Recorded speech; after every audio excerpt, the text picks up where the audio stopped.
Hello guys, welcome back to my YouTube channel. एक बार आपका मेरे चैनल में फिर से स्वागत है। आज मैं आपके लिए लेकर के आ गया हूँ, पढ़ाई से रिलेटेड तो कोई टॉपिक नहीं है, लेकिन हाँ पढ़ाई से भी बहुत ज़्यादा इंपॉर्टेंट है, जिसके बारे में आज मैं यहाँ पे डिस्कशन करने वाला हूँ। तो इस वीडियो को आप लास्ट तक जरूर देखें, क्योंकि कई बच्चों के मन में डाउट होगा कि 10th के बाद हम क्या सब्जेक्ट लें, उसमें क्या क्या अपॉर्चुनिटीज़ रहेंगी, क्या क्या हमें आगे करने के लिए क्या क्या मिलेगा, हम अगर कौन सा सब्जेक्ट लेंगे जिसमें ज़्यादा से ज़्यादा अपॉर्चुनिटीज़ होंगी। तो इस वीडियो को आप लास्ट तक देखिए। मैं इसमें सारे सब्जेक्ट, कौन सा सब्जेक्ट लेना चाहिए, बेस्ट कौन सा रहेगा, ये सब बताने वाला हूँ। आप अपनी मर्जी से कोई सा भी चुन सकते हैं।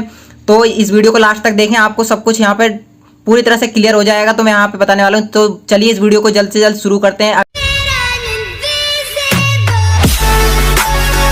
अगर आपको ये वीडियो पसंद आए तो इसे अपने फ्रेंड के साथ भी शेयर कर दें, ताकि उनको भी इस वीडियो के जरिए मदद मिल सके थोड़ी बहुत भी, कि उनको क्या आगे लेना है 10th के बाद।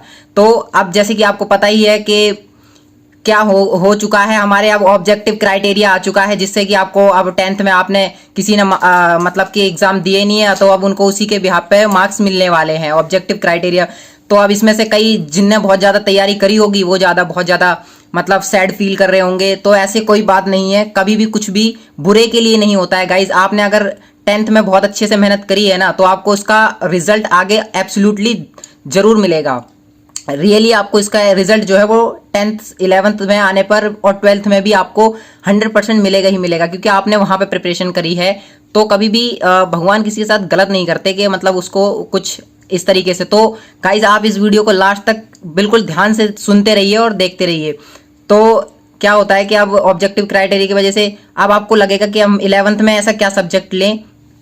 हम ज़्यादातर ना लोगों की धारणा बनी हुई है कि साइंस जो लेते हैं ना वो टॉप मोस्ट होते हैं या बहुत ज़्यादा इंटेलिजेंट होते हैं, ऐसे सोचते हैं। जिन्होंने साइंस लिया है ओ भाई वो तो बहुत ज़्यादा, मतलब क्या बात है यार तूने साइंस लिया, इस तरीके से हम बोलते हैं। और मतलब किसी से अगर पेरेंट्स में भी आपस में बातचीत होती है तो बोलते हैं आपके बेटे ने साइंस लिया, वो बहुत अच्छी बात है। तो मतलब कि आप क्या डिसाइड करते हैं कि आपके 10th में मार्क्स कितने आए उसके हिसाब से।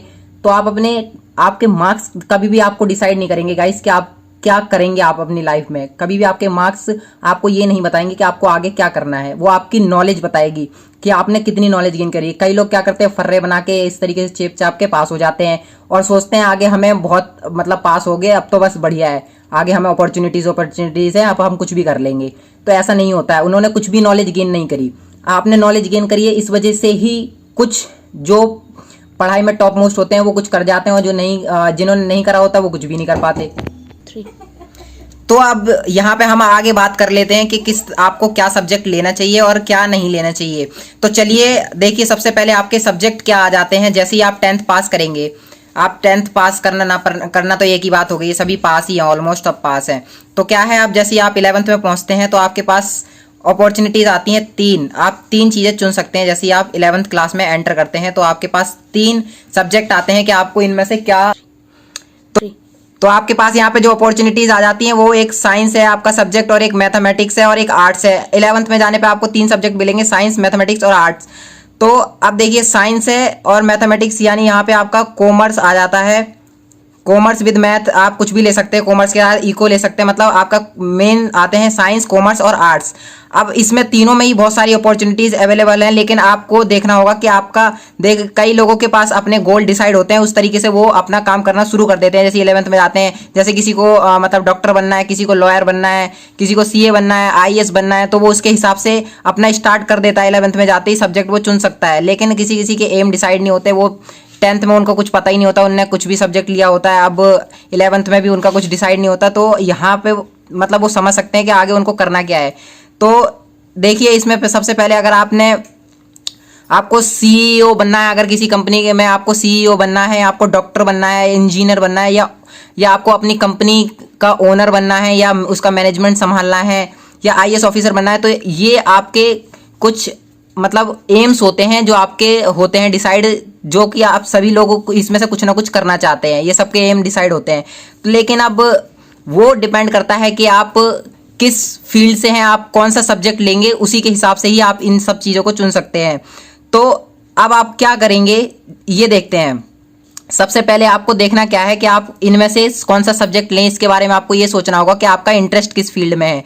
आपको साइंस अच्छा लगता है, आपको उसको पढ़ने में मज़ा आता है, आपको उसको मतलब समझने में भी काफ़ी अच्छे से समझ आ जाता है। और या फिर आपको मैथ्स में बहुत इंटरेस्ट है, आपको लोगों के मतलब किस तरीके से बैंक वगैरह या कैसे मैनेजमेंट संभाला जाता है, इस सब के बारे में ज़्यादा जानने का मन करता है, बैंक कैसे काम करता है, तो इस सब के लिए कॉमर्स काफ़ी अच्छा है अगर आपको इस तरीके की चीज़ें जाननी है। लेकिन अगर आपको लॉयर बनना है, आईएएस बनना है, तो इस तरीके की चीज़ें करनी है, तो उसके लिए आर्ट्स एकदम बेस्ट सब्जेक्ट रहता है। तो कुछ भी आप स्ट्रीम चुन लीजिए, लेकिन आपका सबसे मेन रहता है कि आपको नॉलेज कितनी है। अगर आपको नॉलेज ही नहीं है तो कोई आपकी डिग्री सिर्फ वहाँ तक काम आती है अगर आपको किसी कंपनी में जाके जॉब करनी है। लेकिन अगर आपके पास नॉलेज है तो आप कोई सा भी एग्ज़ाम देंगे तो आप उसमें सिलेक्ट हो जाएंगे। आप मतलब कुछ भी कर सकते हैं अगर आपके पास नॉलेज है, क्योंकि अगर पेपर भी आप सिर्फ लिख के आ जाते हैं तो मतलब आप चेप के कहीं से भी लिख देंगे, लेकिन जिसने पढ़ा होगा उसको नॉलेज होगी तो वही आगे कुछ कर पाता है। तो अगला पॉइंट हमारा आ जाता है कि आपकी उस चीज़ के बारे में डिज़ायर कितनी है, मतलब आप कितने इच्छुक हैं उस चीज़ को करने के लिए। अगर आपने डॉक्टर बनना है तो आपके डॉक्टर का एम बहुत फिक्स होना चाहिए कि हाँ मुझे डॉक्टर ही बनना है, लेकिन कई लोगों का डिसाइड ही नहीं होता कि उन्हें करना क्या है। तो अगर आप स्टडी के बाद क्या करना चाहते हैं, इसके लिए आपकी सबसे मेन होती है आपकी क्यूरियोसिटी, मतलब कि आप कितने उत्सुक हैं उस चीज़ के लिए, उस चीज़ को जानने के लिए, उस चीज़ को करने के लिए, आगे करने के लिए। तो ये चीज़ बहुत ज़्यादा मेन हो जाती है आपके लिए यहाँ पर। अब देखिए आप यहाँ पे आपके लिए क्यूरियोसिटी आप क्या क्या कर सकते हैं उसके लिए। आप जैसे आपकी क्यूरियोसिटी हो सकती है आपको कोई कंपनी बनानी है, आपको कोई कंपनी का मैनेजमेंट संभालना है, तो यह हो सकता है आप कोडिंग कर सकते हैं, आपको डेवलप ऐप बनाने का बहुत ज़्यादा शौक है, आप ऐप बनाना चाहते हैं, तो आप उसके लिए भी मतलब क्या कर सकते हैं, आप ये आर्ट्स सब्जेक्ट ले सकते हैं या फिर साइंस से भी कर सकते हैं। और आईएएस बनना है तो आपके लिए आर्ट्स एक बहुत अच्छा सब्जेक्ट हो जाता है, जिस आर्ट्स की वजह से आप मतलब एक आईएएस का एग्ज़ाम दे सकते हैं। तो इस सब में से आपको लगता है कि आप देखिए, कई लोगों को लगता है कि आर्ट्स तो बहुत ही लो सब्जेक्ट है, उसमें कोई अपॉर्चुनिटी ही नहीं है शायद आगे। तो गाइज ऐसा नहीं है, आर्ट्स में भी बहुत ज़्यादा अपॉर्चुनिटी है, क्योंकि साइंस और कॉमर्स ऐसे दो सब्जेक्ट हैं जिसके लिए लोगों की अवधारणा ये बन गई है कि ये दो सब्जेक्ट ऐसे हैं जिसमें बहुत ज़्यादा अपॉर्चुनिटी है। इसको जो लेते हैं वो बहुत ज़्यादा मतलब शायद उनने पढ़ाई अच्छे से करी होगी, इस वजह से ये दो सब्जेक्ट लिए। लेकिन आर्ट्स में भी ऐसा कुछ नहीं है, आर्ट्स से आप बीए कर सकते हो। जर्नलिज्म में गाइज बहुत ज़्यादा मास कम्युनिकेशन में बहुत ज़्यादा होता है इस चीज़ का उपयोग, वहाँ कर सकते हो। आप बीबीए कर सकते हो, बैचलर ऑफ बिजनेस एडमिनिस्ट्रेशन। ऐसा नहीं है कि आप आर्ट्स के जरिए बिजनेस नहीं कर सकते, आप आर्ट्स के साथ भी बिजनेस कर सकते हो। बैचलर बिजनेस इसका 3 साल का कोर्स होता है, वो आप आर्ट्स के जरिए भी कर सकते हो। आप बीएचएन कर सकते हो गाइज, इसका बहुत ज़्यादा ट्रेंड चल रहा है।